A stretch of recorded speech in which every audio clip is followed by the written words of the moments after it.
రోజు మోహిని ఏకాదశితో. ఏకాదశి అంటే విష్ణుమూర్తికి పూజించాలి కదా. మోహిని ఎవరు? మోహిని కూడా విష్ణుమూర్తి. అక్క, మోహిని అంటే గర్ల్ నేమ్ కదా, విష్ణుమూర్తి నేమ్ బాయ్ కదా. కానీ బాయ్ గర్ల్ లాగా ఎలా మారాడు? అయితే క్షీరసాగరం మదనం జరుపుతున్నప్పుడు విష్ణుమూర్తి అవతారాన్ని ఎత్తాల్సి ఉంటుంది. క్షీరసాగర మదనం అంటే ఏంటి? ఒకరోజు ఇంద్రుడు తన ఐరావతం మీద ప్రయాణిస్తూ ఉంటాడు.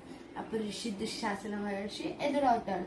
దుశ్శాస మహర్షి తన దగ్గర ఉన్న పారిజాత పుష్పాలతో మాల చేసి ఇంద్రుడికి వేస్తాడు.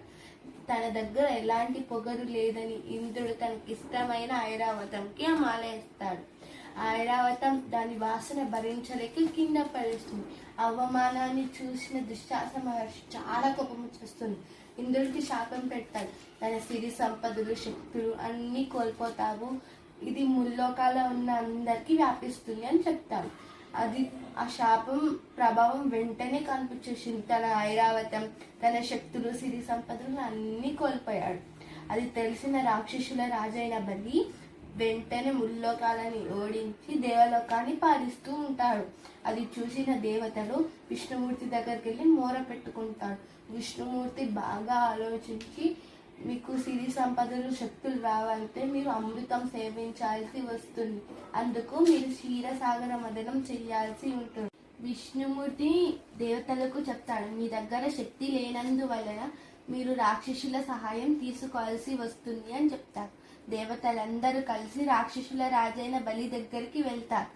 బలి అమృతం అనగానే ఎక్కడ లేని ఆశ పుట్టుకొని వస్తుంది. అందుకు క్షీరసాగర మదనానికి ఒప్పుకుంటారు. అందరూ దేవతలు, రాక్షసులు అందరూ కలిసి పాల సముద్రం దగ్గరికి వెళ్తారు. కవ్వానికే మందూర పర్వతాన్ని తాడుగా వాసుకిని తీసుకుంటాడు.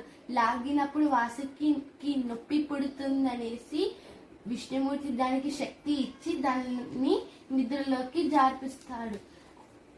తోక భాగాన్ని దేవతలు తీసుకుంటారు. తోక భాగం లైట్ వెయిట్ ఉండడం వల్ల లాగనికి దేవతలకు ఈజీగా ఉంటుందని తల భాగాన్ని రాక్షసులు తీసుకుంటారు. అది లాగుతూ ఉండగానే ఒక్కొక్కటిగా ఉద్భవిస్తాయి. మొదటిగా విషపు పాత్ర వస్తుంది.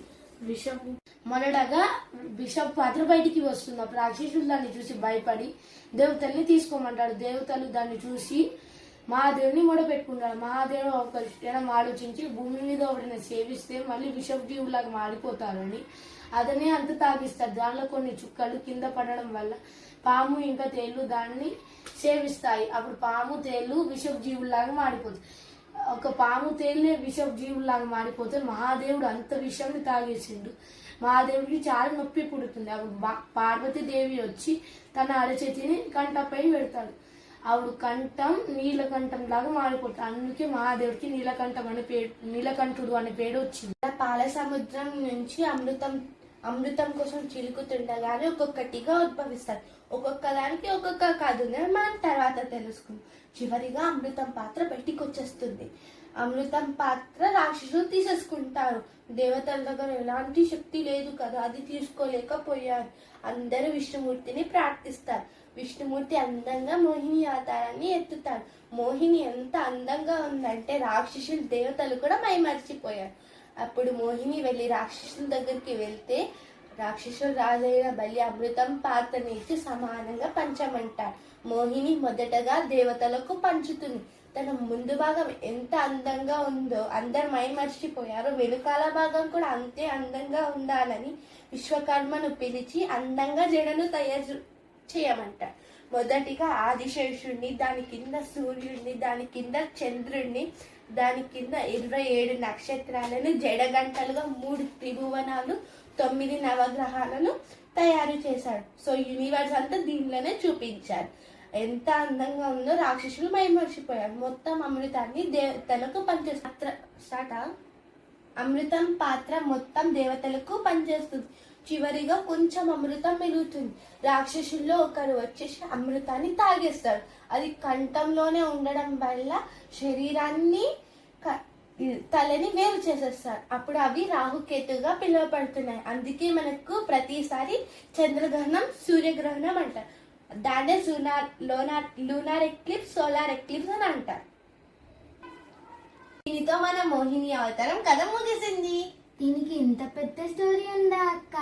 నాకు చాలా నచ్చింది. మీకు కూడా నచ్చితే ప్లీజ్ సబ్స్క్రైబ్ చేసుకోండి.